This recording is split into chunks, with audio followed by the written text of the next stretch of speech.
जासूसी की दुनिया के ब्लैक टाइगर की अनोखी कहानी। 23 साल की उम्र में जासूस बनकर गया पाकिस्तान। आप लोगों ने उस इजरायली जासूस के बारे में जरूर सुना होगा जो सीरिया में रक्षा मंत्री तक बनने वाला था, लेकिन बनने से पहले उसका राज खुल गया था। मगर क्या आप लोगों को पता है कि ठीक ऐसे ही भारतीय खुफिया एजेंसी का एक जासूस पाकिस्तानी सेना में मेजर तक बन गया था। रॉ के इस जासूस की कहानी बिल्कुल फिल्मी है, जिसे भारतीय खुफिया एजेंसी में द ब्लैक टाइगर के नाम से जाना जाता है। कहा जाता है कि उन्हें ये नाम खुद तत्कालीन प्रधानमंत्री इंदिरा गांधी ने दिया था। आज हम आप लोगों को रॉ के जिस जासूस के बारे में बताने वाले हैं, उसका असली नाम था रविंद्र कौशिक, जो सिर्फ 23 साल की उम्र में पाकिस्तान गया और फिर कभी अपने वतन नहीं लौट सका। रविंद्र का जन्म राजस्थान के श्री गंगानगर में साल 1952 में हुआ था। रविंद्र को थिएटर का काफी शौक था और उसका यही शौक उन्हें रॉ में खींच लाया। रविंद्र ने साल 1975 में ग्रेजुएशन कंप्लीट की और फिर वो रॉ में शामिल हो गए। रॉ के साथ जुड़ने के बाद रविंद्र की 2 साल तक कड़ी ट्रेनिंग हुई। रविंद्र पहले से ही पंजाबी बोलने में माहिर थे, लेकिन ट्रेनिंग के दौरान उन्हें उर्दू सिखाई गई।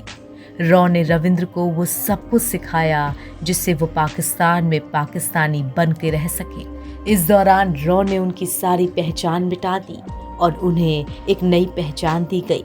रविंद्र को नया नाम नबी अहमद शाकिर दिया गया। यहाँ तक कि रॉ ने रविंद्र का खतना भी कराया था और इसी नए नाम और पहचान के साथ उन्हें पाकिस्तान भेज दिया गया। रविंद्र ने पाकिस्तान में ही की लॉ की पढ़ाई। लॉ की पढ़ाई के बाद रविंद्र ने पाक सेना ज्वाइन की। पाकिस्तान पहुंचने के बाद रविंद्र ने कराची यूनिवर्सिटी से लॉ किया। अब पाकिस्तान की खुफिया जानकारी जुटाने के लिए रविंद्र को सेना से अपनी करीबी बढ़ानी थी। इसके लिए रविंद्र ने पाक सेना ज्वाइन कर ली। बस फिर क्या था, पाकिस्तानी सेना में रहते हुए रविंद्र कौशिक ने तमाम ऐसी गोपनीय और संवेदनशील जानकारियां भेजी जो भारत के बहुत काम आई।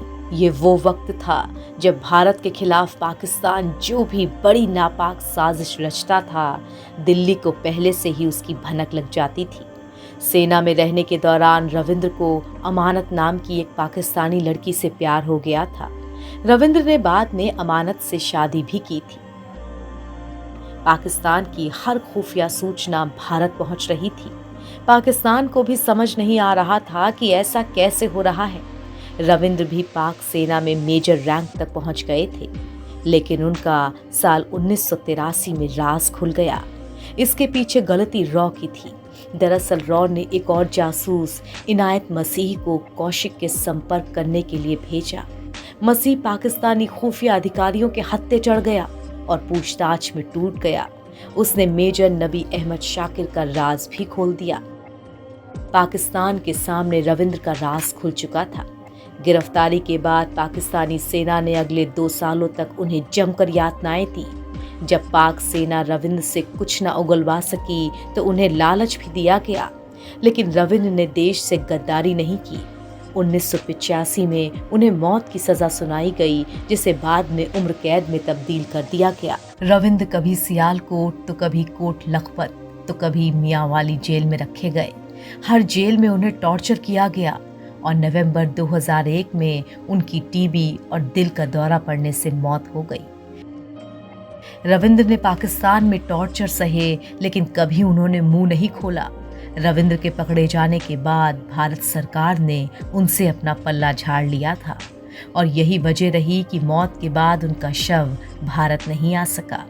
रविंद्र के परिवार ने तो सरकार से गुहार भी लगाई थी, लेकिन जासूसी का सबसे बड़ा नियम यही होता है कि जासूस को कभी कबूला ना जाए, और इसी वजह से सरकार ने कभी रविंद्र पर अपना दावा नहीं किया। लेकिन इतना जरूर है कि रविंद्र के परिवार को उनकी सैलरी मौत के बाद भी मिलती रही।